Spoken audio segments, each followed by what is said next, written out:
Welcome back to Archero, and today we'll talk about Abyssal Tide. This is a pretty new game mode, and here you will have to fight as long as possible, survive as long as possible in order to get extra rewards that will allow your characters to get stronger. So that will upgrade your Sacred Hall, and that will give you the bonuses for the stats of your characters, and they can be pretty powerful over time, so that's why you don't want to skip that. So let's do one thing at a time. Abyssal Tide is a dungeon which you play every day. It has different buffs and debuffs, so if you use meteors, for example, they will do more damage here and more explosive damage boost. So something like Dragon Knight probably will be good here, and Sword Strike. So you might want to adjust your build towards the run, but most of the time just go with your best build and you will be okay.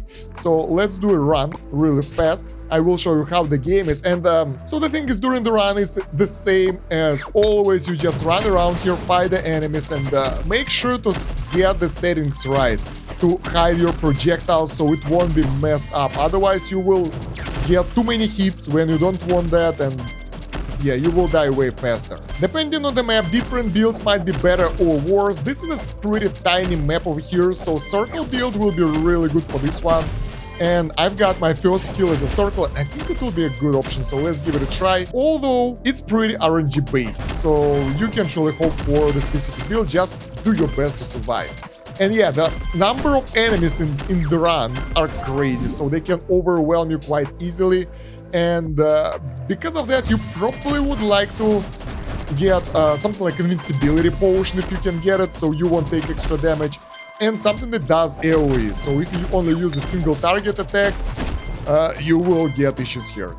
Yeah, as you can see, the area is pretty crowded already, and we just started. The enemies here will scale with your combat power, so the stronger you are, the stronger they get. And I think they get stronger over time as well. The longer you are here, well, the more powerful they will be. As for the skill order, hard to say, but you will have to fight a lot of enemies, and also there are bosses, so you should be ready for everything. But honestly, the normal waves are pretty annoying, but the main problem here are bosses anyway, because, for example, this map is very tiny, so it will be really hard to avoid the projectiles, so you gotta make sure that you have everything you need in order to do that. Let's get the Trail of Fire, maybe that will help, because it's very packed and it will do pretty decent damage to the enemies. So yeah, at 2 minutes you will encounter your first boss, and yeah, as you can see, it's not that easy, because, as I said, area is tiny and it's really hard to avoid the projectiles of this boss, so we will take a lot of damage. I hope we won't die though. There we go, we barely made it with a really low amount of HP.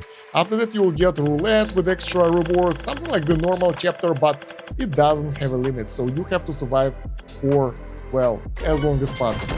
And yeah, the enemies are obviously getting stronger, because right now they already do quite a lot of damage and they don't take as much damage as they used to, so it's way harder right now. And it's been only 3 minutes into the run, so the further you are, the tougher it will get, and the number of enemies isn't really dwindling. So you will have to constantly avoid enemies and make sure that you avoid all the projectiles. It's hard. But you should have 4 minutes, another boss, and we're pretty much dead. You can revive only if you use the gear revive here, so there is no option to revive using the ad or something like that. So if you die, you die. There we go, like that. There we go. We got a high score here for the damage, and we managed to get 1.1k of the stones. So yeah, basically you have 2 attempts per day for free, and then you can get 1 for gems for the diamonds. I'm not sure if you would like to do the diamonds runs if you're free to play, because it's really hard to get them. But as a pay-to-win player, if you have all the cards, especially this one, lifetime supply card, I think it's worth it, because the bonuses here in the character menu in the Sacred Hall are pretty powerful. As you can see, we're getting pretty decent attack bonus right here. In comparison with equipment stats, it's like getting additional weapons straight away, so pretty cool. So yeah, the current Abyssal Tide event will last for 28 days. I think after that it will sort of refresh. I think it's a permanent feature, but I'm not sure about that. You will also get a daily rewards when you do 1 attempt here in this chest. so you can claim that as well. And you can also do the practice run prior to the normal runs, but you won't get any rewards, just to see the feel of the run and test your builds. I personally don't do that because it takes too much time. I just go straight into it and I'm okay with that. And yeah, the stones are being used here in the Pantheon Sacred Hall and upgrade the bonuses for your characters. And it doesn't apply only the characters that are here, it just gives you bonuses to all your characters basically. So that's the stats that are being added to all your guys, no matter which character is an active one. So yeah, make sure to do it daily. My additional tips for everyone who managed to watch till the end of the video will be getting the right skill set. So something like for this map that we run right now, today, the small one, you would like something close range circles, small AoE, and also in those runs you probably would like to get an enhanced weapon if you can, so your bow will shoot all the time when you're running, because you will be running quite a lot, and I barely even stood at one place because we have to avoid a lot of projectiles. And yeah, my first run was with the meteors, and it was pretty good, so I think those buffs are pretty powerful, and if they match your build, try to utilize that as well. So yeah, that's about everything I can tell you about Abyssal Tide right now. I hope it was useful for you. Let me know in the comments if you get extra tips that will help other players, and also your likes and subscribes will help to promote the video in YouTube algorithm, so I would really appreciate that.